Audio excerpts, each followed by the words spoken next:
Shalom अल मसी। तो कैसे आप सब लोग, आशा करता हूँ हमारी वीडियोस देख के मजे लेने के साथ साथ आप लोग बहुत कुछ सीख भी रहे होंगे। दोस्तों, किसी ने बहुत खूब कहा है कि यदि आपकी स्ट्रेंथ को जानना है तो जानो आपके दुश्मन कितने हैं। और यदि हम इस कहावत को इजराइल पर लगाएं तो बिल्कुल सेट बैठती है और मुझे लगता है बहुत हद तक मुझ पर भी बैठती है। तरीके से इजराइल चारों तरफ से अपने दुश्मनों से घिरा हुआ है, उसी तरीके से मैं भी चारों तरफ से टुनियों से घिरा हुआ हूँ। जिन हमास के आतंकियों ने इजराइल के ऊपर हमला किया और उसके बाद वो अल्लाहू अकबर के नारे लगा रहे थे, कुछ ऐसी ही घटना मेरे साथ भी। जिस दिन से मैंने आप लोगों को बताया कि मेरे को बुखार है, उस दिन से टुनियों के खेमे में खुशियों की लहर दौड़ी पड़ी है। बेचारे छोटे छोटे प्यारे प्यारे टुन्नी पपीज बहुत ज़्यादा आनंदित है जिस दिन से उनको ये पता चला है कि मुझे बुखार हो गया है। उनको जो टुन्नी धर्म की खुजली का इन्फेक्शन हुआ है, इलाज के लिए मैं इस वीडियो के बाद इसका पार्ट 2 बनाऊंगा और उसके बाद एक और वीडियो बनाऊंगा जो उनके सामने मैं एज ए हड्डी के रूप में फेंकूंगा। उसको चाट चाट के ये लोग बहुत आनंदित होंगे और देखना बहुत शौक से चाटेंगे उसको। चलो पपीज, तुम लोग वेट करो कि तुम लोग को हड्डी कब देता हूँ। उसके बाद कहना अरे कंटेंट मिल गया, कंटेंट मिल गया, आ जाओ खाएंगे सब मिलके। पहले कि हम बाद में आगे बढ़े, मैं देना चाहता हूँ आप लोगों को एक रिमाइंडर। यदि आप बिब्लिकल प्रॉब्लम्स और बिब्लिकल कॉन्ट्रडिक्शंस के बारे में जानना चाहते हैं, इसके लिए हमने एक नया चैनल लॉन्च किया जिसका नाम है सोल्जर ऑफ गॉड वॉरियर्स, जिसका लिंक डिस्क्रिप्शन बॉक्स में है। उसको जल्द से जल्द सब्सक्राइब करिए ताकि आप दूसरे धर्मों की किताबों के साथ साथ अपनी बाइबल के बारे में बहुत अच्छे से सीख सकें। दूसरा, हमने आपकी सहायता के लिए सोल्जर ऑफ गॉड वॉरियर्स नाम की एक प्लेलिस्ट बनाई है जिसका लिंक भी डिस्क्रिप्शन बॉक्स में है। आप लोग उसकी सहायता से इजीली वीडियोस को देख सकते हैं और बहुत कुछ सीख सकते हैं। कि आप जानते हैं कि जो भी हम रेफरेंसेस अपने वीडियोस में दिखाते हैं उसको हम soldier of God apologetic Telegram channel पर भी अपलोड करते हैं जिसका लिंक भी डिस्क्रिप्शन बॉक्स में है। आप जल्द से जल्द उस चैनल को भी सब्सक्राइब करिए, वहां से रेफरेंसेस उठाइए और टुनियों की बैंड बजाइए। और यदि आप हमारी सेवकाई को सपोर्ट करना चाहते हैं, जो नीचे दिए गए थैंक्स का ऑप्शन का इस्तेमाल करके आप हमारी सेवकाई को सपोर्ट कर सकते हैं। नीचे दिए गए जॉइंट के बटन का इस्तेमाल करके आप हमारी मेंबरशिप भी ले सकते हैं और हमारी सेवकाई में एक मजबूत सहायक और एक मजबूत हाथ बन सकते हैं। जैसा कि आप लोग जानते हैं कि आजकल थोड़ा सा मुझको बुखार हो गया है, तो मैं परमेश्वर से बहुत दिनों से प्रार्थना कर रहा था कि परमेश्वर, मुझे बहुत ज़्यादा स्ट्रेन हो गया है, बहुत ज़्यादा काम और वर्कलोड मेरे ऊपर आ गया है, मैं थोड़े दिन के लिए रेस्ट करना चाहता हूँ। तो परमेश्वर ने मुझे रेस्ट देने के लिए मुझे छोटा सा बुखार दिया था ताकि मैं किसी भी चीज़ का टेंशन ना लूँ और आराम से रेस्ट कर सकूँ। मैंने आराम करने के दौरान मैं टीवी पे न्यूज़ देख रहा था। मुझे एक बहुत ही खास बात पता चली कि हमारे देश के अंदर 2 प्रकार के न्यूज़ चैनल है, एक है गोदी मीडिया और एक है मोमिन मीडिया। अब आपके मन के अंदर विचार उठेगा, गोदी मीडिया को तो हम जानते हैं कि वो सरकार की प्रवक्ता के रूप में काम करती है, मोमिन मीडिया कौन सी है? तो मैं आपको बताना चाहता हूँ, जो अपने आप को सच्ची पत्रकारिता का नाम देकर बैठे हैं वो असल में मोमिन मीडिया है, जो हमारे देश के अंदर मजबूत विपक्ष का भूमिका निभा रही है। यदि आप सो कॉल्ड सच्चे पत्रकारों को देखो तो आपको पता चलेगा ये लोग मेनली मुस्लिम तुष्टीकरण की राजनीति करने की कोशिश कर रहे हैं। जब से इजराइल और हमास के बीच में युद्ध हुआ है, इन लोगों का एक अलग ही तरीके का राग आलाप रखा है। फलस्तीनी लोगों के ऊपर होने वाले हमलों से बहुत ज़्यादा तकलीफ उठ रही है। अगर इन लोगों की बातों को सुनो तो ऐसा लगता है कि कोई मौलाना बैठ के अपनी तकरीर दे रहा है। ये सबसे ज़्यादा ऐसी जब आई जब ब्रिटिशर्स ने 1917 में बेल्फोर डिक्लेरेशन को मान्यता दी थी कि इजराइल का भी अपना देश होना चाहिए। उसको दिखा दिखा कर मोमिन मीडिया साबित करने पे तुली है कि इससे पहले तो शायद इजराइल का नामो निशान भी दुनिया में नहीं था। मजे की बात यह है, जब इजराइल ने कनान देश पर अधिकार किया था, टाइम के कनानियों को अरेबिक फिलिस्तीनी बताकर देश फिलिस्तीनियों का है ये दावा किया जा रहा है। सर हंसी तो मुझे जब आई कि सो कॉल्ड जो टुनी पार्टी है इजराइल का इतना हद तक साथ देने पे तुली हुई, क्योंकि इजरायली क्या कर रहे हैं, मुसलमानों को मार रहे हैं। इजराइल कौम ने अमले का सर्वनाश किया था तब तो इनको उससे तकलीफ उठती है, पर जब आज इजराइल फिलिस्तीन का सर्वनाश कर रहा है उसमें ये लोग पूरा सपोर्ट देते हैं। नहीं दोगले लोग की नफरत का हाल कुछ इस तरीके से, अगर कुत्ता भी मुसलमान को काटेगा तो कहेंगे जय श्री राम तू हमारा भाई है। क्या किया जा सकता है टुन्नी सोच का और मोमिन मीडिया का। आज की वीडियो में हम इस बात को जानने की कोशिश करते हैं कि असल में इजराइल की हिस्ट्री क्या है, पैलेस्टाइन की हिस्ट्री क्या है, कहाँ से आए थे पैलेस्टाइनी लोग, असली फ़लस्तीनी कौन है, अरेबिक फ़लस्तीनी या जो फ़लस्तीनी बाइबल में दिए गए हैं वो। मेरे को और ज़्यादा बर्बाद नहीं करते और चलते हैं आज की वीडियो की ओर।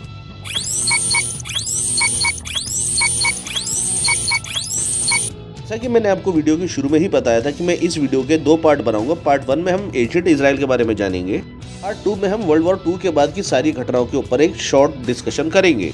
कि हम धर्म के ऊपर बात करें तो सबसे पहले आता है यहूदी धर्म, उसके बाद आता है क्रिश्चियनिटी, और क्रिश्चियनिटी के में 1500 साल के बाद आया इस्लाम। और जहां तक मैं सोचता हूं आप सब लोग इस बात पे एग्री करते होंगे। पर मजे की बात यह है कि जितने भी इस्लामिक कंट्रीज हैं वो यहूदियों के देश को यहूदी देश ही नहीं मानते। इतिहास के विशेषज्ञ बने मोमिन मीडिया भी इसी बात पे जोर देती है। आप लोगों को यह बात जान के बहुत हैरानी होगी कि मोमिन मीडिया इजराइल की उत्पत्ति वर्ल्ड वॉर 2 के बाद से मानती है कि ऐतिहासिक इजराइल कोई छोटा मोटा चुन्नू मुन्नू सा देश रहा हो, और वर्ल्ड वॉर 2 के बाद इजरायली वहां आए और पूरे पैलेस्टाइन पे इतना अत्याचार करा और वहां पे कब्जा कर लिया। मोमिन मीडिया के हिसाब से बेजेंटाइन एम्पायर इस्लाम के शासन काल के समय इजरायली लोग तो बड़े खुश थे, वहाँ पे ईसाई भी रहते थे, मुसलमान भी रहते थे, यहूदी भी रहते थे और सब लोग बड़ा मिलजुल के रहते थे। देखिए मुस्लिम राष्ट्र के लोग अपनी इस्लामिक शरिया को फॉलो ना करके नसरानी और यहूदियों पे अत्याचार ही नहीं कर रहे थे, घर जा जाकर पपियां दिया करते थे।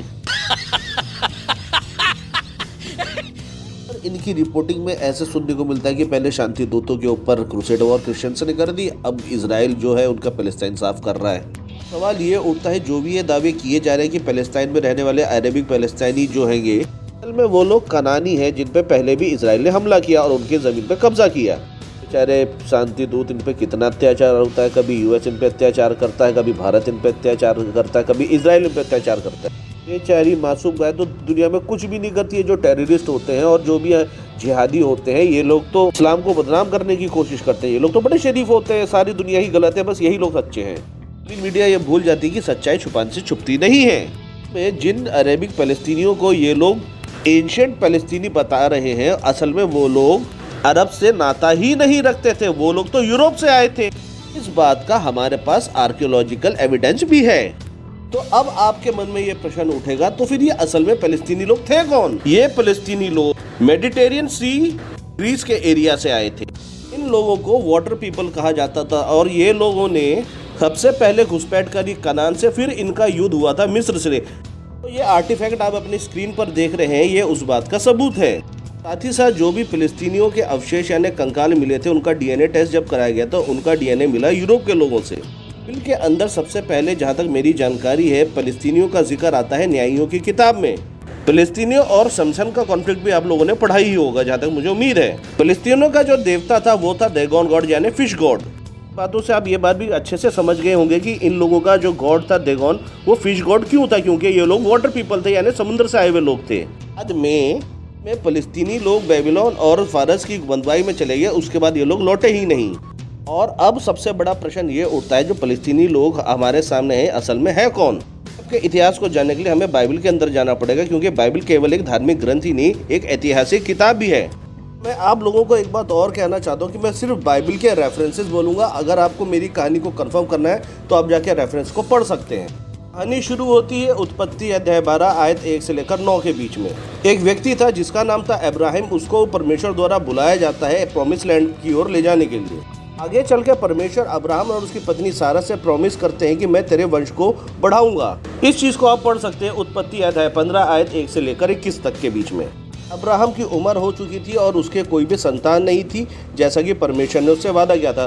तो सारा क्या करती है, अपनी उतावली के कारण अब्राहम पर यह प्रेशर डालती है कि वो उसकी दासी हाजरा के द्वारा उसके लिए संतान उत्पन्न करे, जिससे इस्माइल का जन्म होता है। और आप ये कहानी पढ़ सकते हैं उत्पत्ति अध्याय 16 आयत 1 से लेकर 15 के बीच में। परंतु परमेश्वर ने अब्राहम और सारा से प्रॉमिस किया था कि मैं तेरे वंश को बढ़ाऊंगा।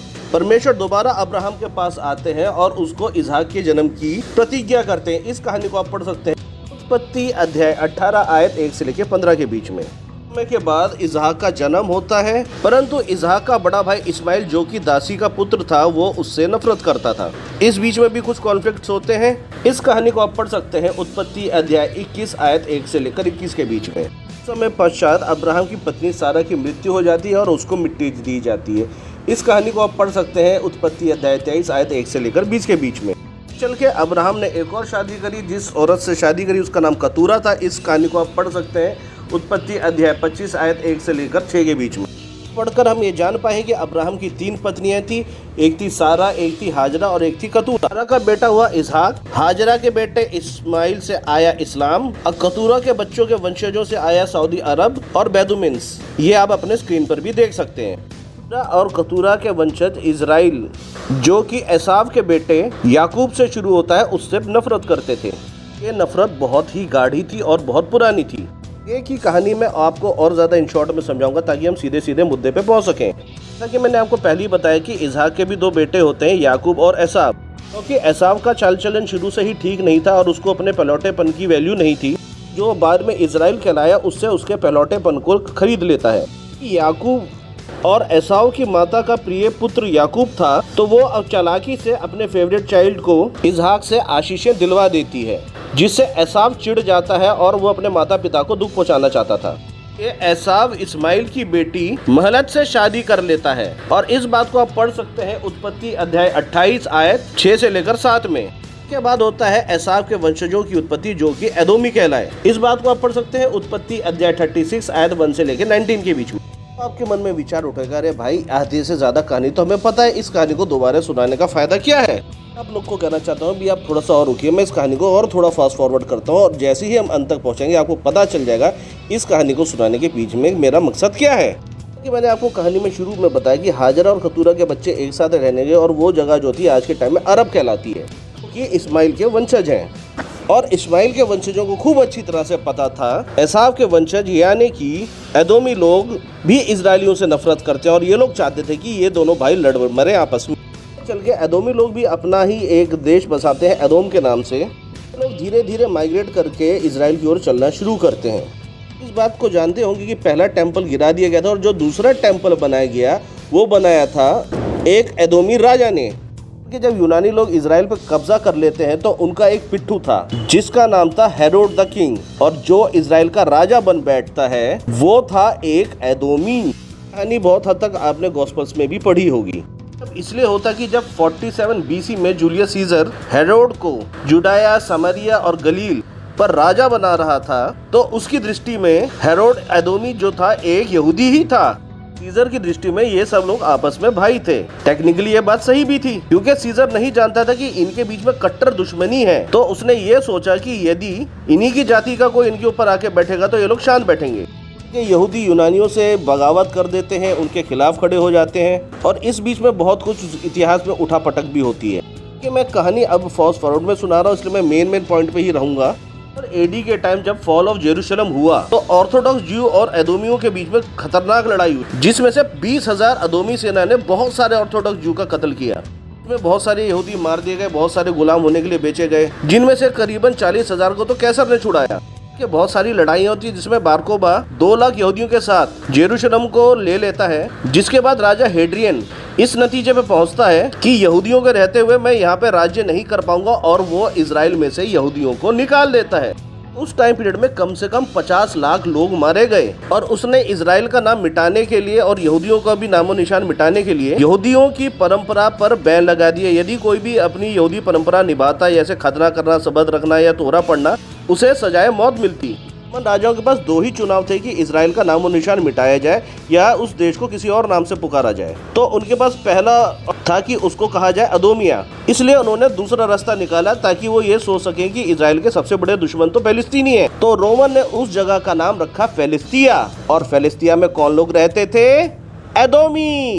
की पूरी कहानी का लब्बो लबाब ये है, जिसको आज पैलेस्टाइन कहा जाता है और जिनको आज के टाइम में यहूदी लोग मार रहे हैं, वो फिलिस्तीन राजा दाऊद के टाइम के फिलिस्तीनी नहीं है जिसमें से गोलियत था। आज के टाइम में जो फिलिस्तीन वहाँ पे रह रहे हैं असल में वो है एदोमी, जो कि अरबी है। क्योंकि इस्माइल वंशी ये चाहते थे कि याकूब और एसाव के वंशज आपस में लड़ मरे, वो लोग एदोमियों और इजराइल की लड़ाई को खत्म ना करके उसको बढ़ाने की कोशिश करते हैं। इसीलिए हमास ने, जो कि इराक का पिट्ठू है, उन्होंने एदोमी यानी पैलेस्टाइन के लोगों के बीच में से हमला किया ताकि इजराइल चिढ़ जाए और बदला लेने की कोशिश करे। और मरेगा कौन? उसमें एदोमी।